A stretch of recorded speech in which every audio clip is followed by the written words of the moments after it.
Dear scholars, we have learnt the lesson Abdul becomes a courtier. Let us see the activities given in English workshop based on the lesson. Here is the first one. From the play, find all the words that are related to the following. First one, knowledge and learning. So, what words related to knowledge and learning used in the play, in the drama? So, what are those? Let me give you some of the examples: books, study, manuscript, student, scholar, philosophy, etc. You have to find some more words through the play. Next one, fabrics. So, what fabrics or what words related to fabrics given? That is silk, brocade, velvet, etc. Words related to books, that is manuscript, school, study, student, library. And words related to work. So, what is that? Keeper, office, salary, duty, etc. So, read the lesson, read the play again, and find out all these words and write down. Next activity, discuss the following. First, Abdul gets what he wants in the end. What is the major factor that contributes to this success? So here are the options. We have to choose the proper one. His learning of books, his intelligence, his attitude, his relation with other people, his luck. What do you think? What factor might have helped him to achieve his success? You will think intelligence, right? It may be, but what is more suitable? That is his attitude.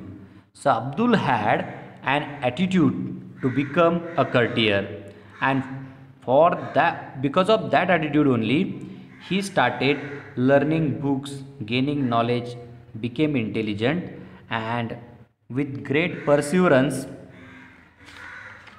he became the courtier. So the correct answer is his attitude. You need to write some necessary explanation about attitude. Next, B. The emperor says he had realized earlier that Abdul has a great talent. Abdul has great talent. Does this tally with his actions? Give your opinion. So I think it is wrong, because if the emperor had recognized or identified or realized Abdul's great talent, he would have made him courtier, or he would have appointed him as a courtier directly, instead appointing him as the in charge of royal Murgi Khana and the in charge of library.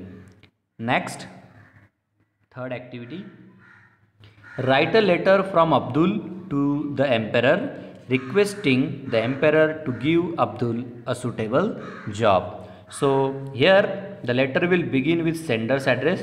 So who is sender here? That is Abdul. So start with Abdul, add his surname what as per your choice, and accordingly write the address below it, and below the address write any date. Next, recipient, so that is to the emperor, mention the name of any city or any empire. Next, subject, so on request for the position of courtier, it will be the subject. Next is salutation. What is salutation? Respected Jahapana. So generally we write respected sir or madam, but as the word Jahapana is used in the play, we will use as we will use it over here, and salutation will be respected Jahabana. Now body of the letter.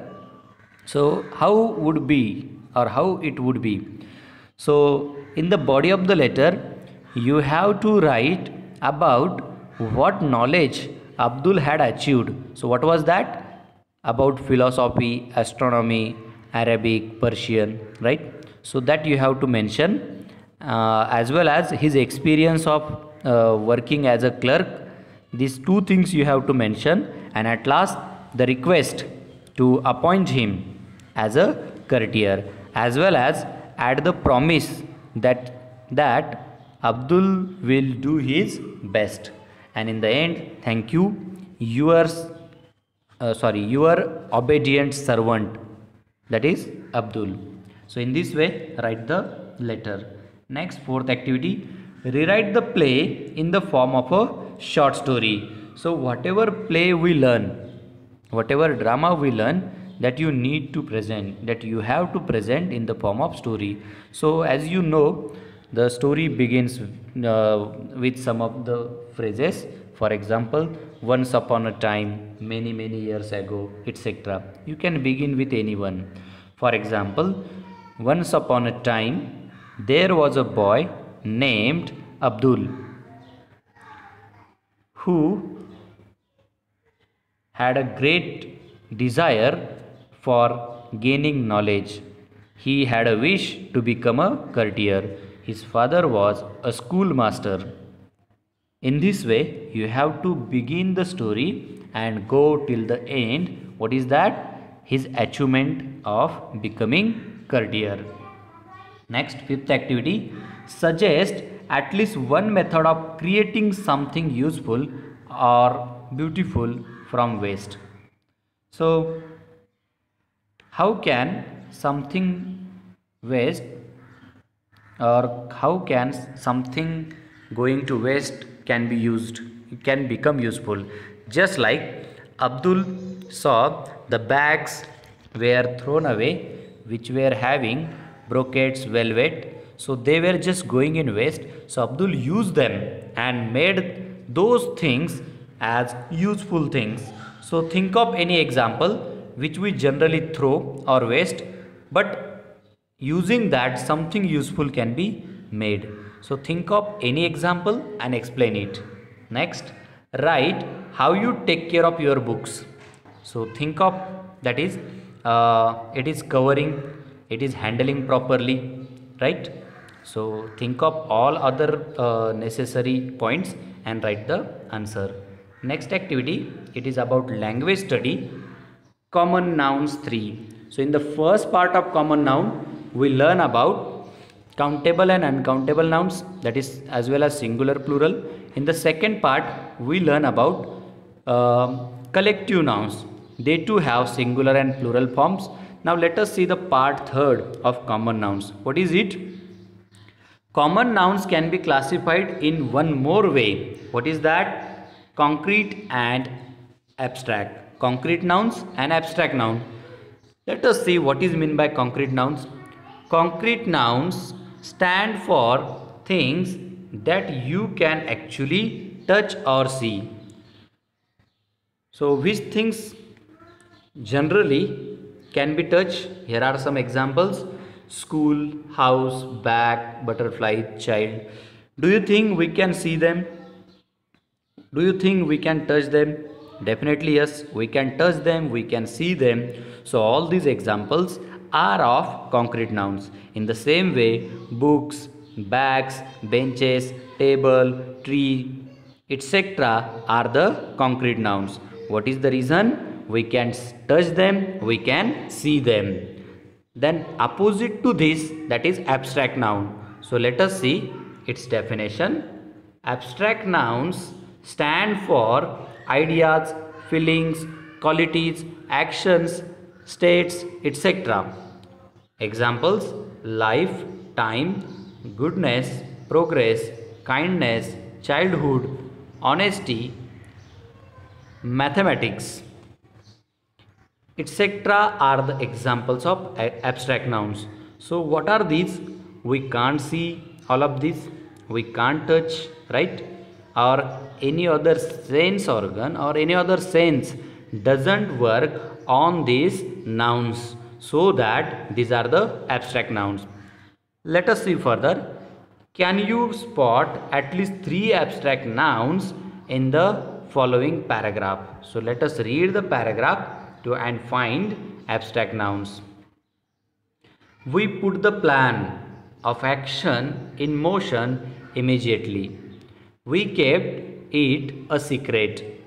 So here plan, action, motion, secret are the abstract nouns. So read the paragraph in detail and find is there any other abstract nouns. Remember, abstract nouns are the words or the nouns to which we can't touch, we can't see, we can't smell, etc. We just feel them. Next, now you know that plural forms of nouns have s, es or ies at the end, but the plurals of some nouns are formed differently. Look at the following forms. So here we do not use yes, es or ies to make the word plural. So it is child, children, man, men, tooth, teeth, foot, feet, leaf, leaves, mouse, mice. So these are the words do not have the plural forms with s, es or ies. Just like we write boy, boys by joining es, catch, catches by joining es, city, cities by joining ies. Some nouns have the singular and the plural alike. Some of the nouns have singular and plural form same, that is same spelling is used in their singular as well as plural forms. So here are the examples: sheep and deer. So this is about all the activities given in English workshop based on the lesson Abdul becomes a courtier. I hope you all will understand the given explanation. So using this explanation and taking help of lesson, complete all the activities given.